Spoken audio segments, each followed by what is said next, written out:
Assalamualaikum warahmatullahi wabarakatuh. Selamat datang di seminar riset mahasiswa saya yang ketiga. Judul penelitian saya adalah analisis intensi whistleblowing auditor internal. Pertama-tama sebelum kita mulai, izinkan saya untuk berterima kasih terlebih dahulu kepada pembimbing saya yaitu Bapak Profesor Mahfud Solihin PhD dan juga penguji saya yaitu Bapak Suyanto PhD. Langsung saja tanpa berbasa-basi, mari kita lanjutkan. Mari kita bahas pertama-tama tentang latar belakang. Pertama, latar belakang itu tentang whistleblowing. Apa itu whistleblowing? Menurut pengertian dari Micheli Daniel pada tahun 2008 mengatakan bahwa whistleblowing itu adalah pengungkapan perilaku yang tidak etis yang dilakukan oleh karyawan ataupun non karyawan secara internal ataupun eksternal untuk yang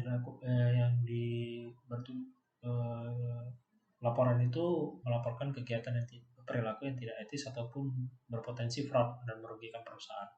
Kemudian mengapa whistleblowing dibutuhkan? Menurut Taufik pada tahun 2013, Taufik mengatakan bahwa whistleblowing ini dibutuhkan untuk menciptakan sebuah lingkungan kerja yang lebih beretika dan juga menciptakan confidence kepada kepada masyarakat terhadap perusahaan itu sendiri.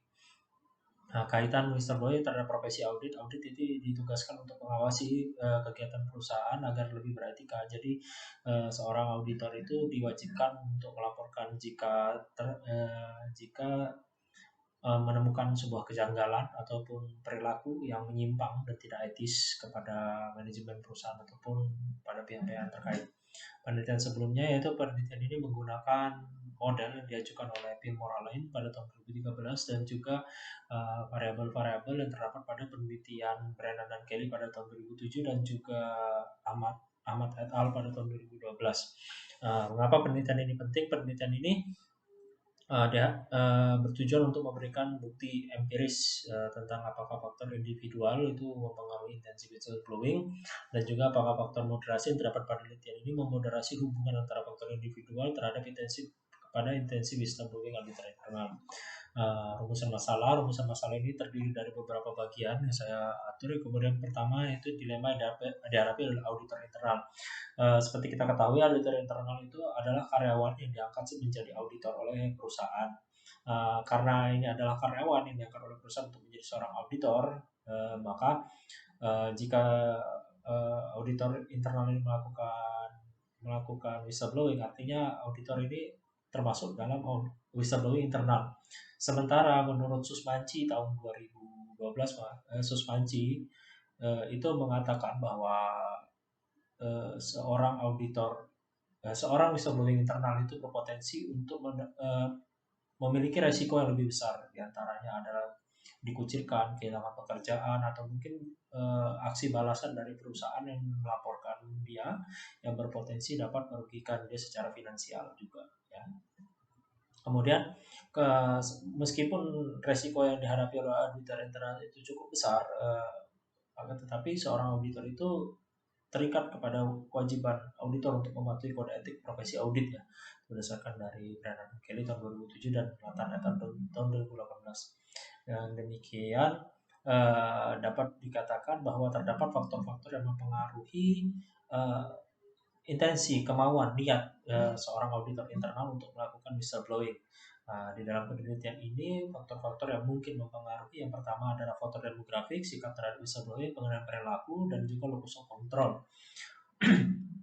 Kemudian berdasarkan dari model yang diajukan oleh Pilmore Alain tahun 2013, saya juga memasukkan variabel moderasi yang diyakini oleh Pilmore Alain dapat memoderasi hubungan antara faktor individual yaitu demografik, sikap, pengendalian, dan locus of control ini terhadap intensi whistleblowing auditor internal. Kemudian sejalan dengan rumusan masalah, pertanyaan dan tujuan penelitian ini, pertanyaan pada penelitian ini dapat dilihat apakah faktor individual yang dimoderasi oleh potensi isomorfisme berdasarkan teori institusional isomorfisme mempengaruhi intensi auditor internal melakukan whistleblowing. Nah, sejalan dengan pertanyaan, tujuan penelitian ini juga untuk memberikan bukti empiris tentang faktor individual yang mungkin mempengaruhi intensi whistleblowing auditor internal dan faktor isomorfisme berdasarkan teori institusional isomorfisme sebagai moderator. Tinjauan pustaka yang pertama, variabel independen pada penelitian ini terdiri dari 4 variabel independen. Yang variabel independen pertama yaitu faktor demografi yang diyakini yang terdapat pada penelitian Brennan dan Kelly tahun 2007 dan juga Amar et al tahun 2012.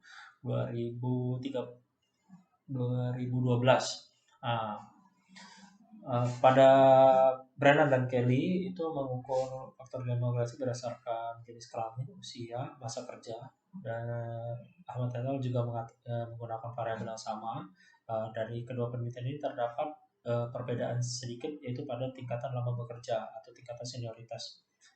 Di Brennan dan Kelly menyimpulkan bahwa semakin lama seseorang bekerja atau berprofesi sebagai auditor, maka dapat dikatakan bahwa seseorang akan semakin etis, semakin beretika dalam bekerja. Sementara Ahmad et al pada tahun 2012 mengatakan bahwa faktor demografi ini merupakan sebuah indikator yang lemah untuk menentukan apakah seseorang itu memiliki intensi whistleblowing atau tidak. Jadi sebuah variabel yang lemah mempengaruhi intensi whistleblowing auditor internal ya. Kemudian sikap dan pengendalian perilaku ini diambil dari faktor individual yang diajukan pada model Fillmore-Allen tahun 2013. Fillmore-Allen meyakini bahwa faktor individual ini berpengaruh terhadap intensi whistleblowing ya, apalagi sikap dan juga pengendalian. Sementara locus of control ini diambil dari penelitian Ahmad et al dan juga Spector tahun 1988, Ahmad et al tahun 2012. Mengatakan bahwa locus of control ini berpengaruh terhadap intensi whistleblowing auditor internal. Kemudian teori dukungan organisasial dan norma kelompok yang diyakini oleh Fillmore-Allen tahun 2013 mendapat memoderasi hubungan antara faktor individual terhadap intensi whistleblowing auditor internal. Kemudian sebelum kita memasuki analisis regresi, kita menguji terlebih dahulu variabel-variabel ya.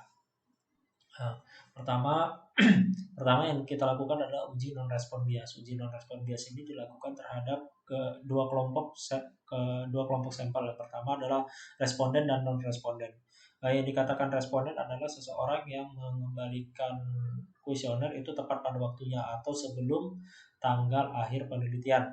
Sementara yang dikatakan non-responden adalah seseorang yang mengumpulkan kuesioner setelah tanggal akhir penelitian ya. Jadi terdapat dua kelompok. Yang pertama ada yang sebelum tanggal akhir penelitian ada 33 orang dan sesudahnya ada 19 orang. Kemudian dapat dikatakan jika terdapat bias jika Levene test for equality of variance lebih kecil dari 0,05. Jadi yang ideal adalah di atas 0,05 Levene testnya. Pada penelitian ini kita dapat lihat pada tabel Levene test ini nilai signifikansinya itu lebih besar daripada 0,05 ya, semuanya di atas 0,05 dan juga untuk independent sample test itu di atas 0,05. Jadi dapat disimpulkan bahwa tidak terdapat bias dari dua kelompok kelompok sampling. Untuk uji validitas, saya menggunakan analisis faktor, yaitu sebuah teknik yang digunakan untuk mencari faktor-faktor yang mampu menjelaskan hubungan atau korelasi antara berbagai indikator independen dan observasi. Jadi pada penelitian ini, sebuah kuesioner itu dianggap menjadi bagian faktornya apabila nilai faktor loading di atas atau sama dengan 0,5 berdasarkan pernyataan dari Herr et al. Tahun 2019.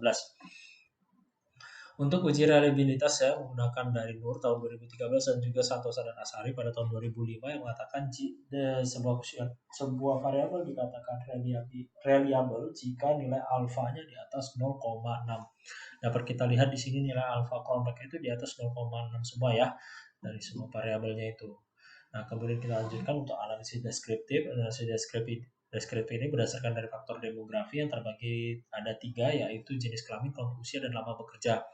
Jenis kelamin sendiri itu termasuk laki-laki yang lebih banyak daripada perempuan dan juga rata-rata dari standar deviasi dan ini rata-rata juga dapat terlihat bahwa penyebaran data tidak merata.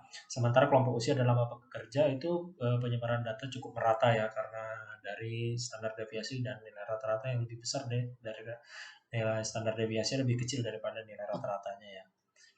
Kemudian sebelum kita memasuki uji regresi juga kita diwajibkan untuk melakukan uji asumsi klasik yang terdiri dari 3 bagian, yaitu uji normalitas, uji multikoliniaritas, dan juga heterokedastisitas. Yang pertama adalah normalitas. Normalitas itu dapat dilihat dari dapat diuji dengan menggunakan dua metode. Yang pertama adalah menggunakan grafik normal ppplot, yang kedua adalah menggunakan uji Kolmogorov-Smirnov atau uji KS. Uji normal ppplot dengan menggunakan grafik itu dapat terlihat dari penyebaran data di antara garis diagonal yang memotong antara observed cumulative probability dan expected cumulative probability. Pada tabel dapat kita lihat bahwa titik-titik ini menyebar secara merata di antara garis diagonal dan mengikuti garis diagonal. Dengan demikian dapat dikatakan bahwa data terdistribusi secara normal. Sementara untuk nilai hasil uji Kolmogorov-Smirnov mengatakan bahwa nilai signifikansi tutelnya itu lebih besar daripada 0,05, yaitu 0,200. Dengan demikian dari kedua uji itu dapat disimpulkan bahwa data terdistribusi secara normal. Kemudian untuk uji multikolinearitas, multikolinearitas yaitu menguji apakah variabel independen itu terbebas dari multikolinearitas. Caranya adalah melihat dari nilai toleransi dan FIF. Nilai toleransi itu harus lebih besar dari 0,1 dan FIF harus lebih kecil dari 10. Kemudian dapat kita lihat dari setiap variabel independen pada penelitian ini memiliki nilai toleransi di atas 0,1 dan FIF di bawah 10. Dilanjutkan untuk heterokodastisitas, yaitu melihat penyebaran titik-titik pada scatter plot apakah menyebar secara merata di antara 0 dan tidak membuat pola tertentu. Dengan demikian dapat disimpulkan bahwa variabel pada penelitian ini terbebas dari homokedastisitas dan memenuhi asumsi heterokedastisitas. Kemudian setelah semua uji telah kita lakukan, kita langsung melanjutkan dengan analisis regresi berganda. Pada penelitian ini menggunakan analisis regresi berganda atau multiple regression analysis. Di sini dapat kita lihat hasil analisis bahwa nilai Y sama dengan minus 197,231. Itu ada nilai konstanta dan setelahnya itu adalah nilai masing-masing variabel dan juga nilai pada saat variabel di moderasi. Dengan demikian dapat disimpulkan bahwa jika nilai setiap variabel independen dan juga moderasi dan variabel independen setelah dimoderasi itu bernilai 0, maka dapat dikatakan bahwa nilai prediksi untuk intensi whistleblowing adalah minus 197,231. Untuk koefisien determinasi sendiri, karena ini menggunakan analisis regresi berganda, menurut Santosa dan Asari pada tahun 2005, jika menggunakan analisis regresi berganda, maka penentuan nilai koefisien determinasi itu menggunakan nilai koefisien determinasi yang disesuaikan, yaitu 0,327, yang artinya adalah 32,7% pada intensi whistleblowing pada penelitian ini dapat dijelaskan oleh variabel independen yang terdapat pada penelitian ini. Sementara sisanya itu dijelaskan oleh variabel di luar pengamatan pada penelitian ini. Kemudian untuk menjawab pertanyaan penelitian yang sudah saya bacakan tadi sebelumnya, itu menggunakan uji F simultan. Uji F simultan pada penelitian ini F hitupnya bernilai 2,109 dengan signifikasi 0,069. Sementara nilai F tabelnya adalah 2,46 dan signifikasi 0,05. Dengan demikian artinya koefisien korelasi tidak signifikan secara statistik karena nilai F hitung lebih kecil daripada F tabel dan signifikansinya lebih besar F hitung yaitu 0,069 yang lebih besar daripada 0,05.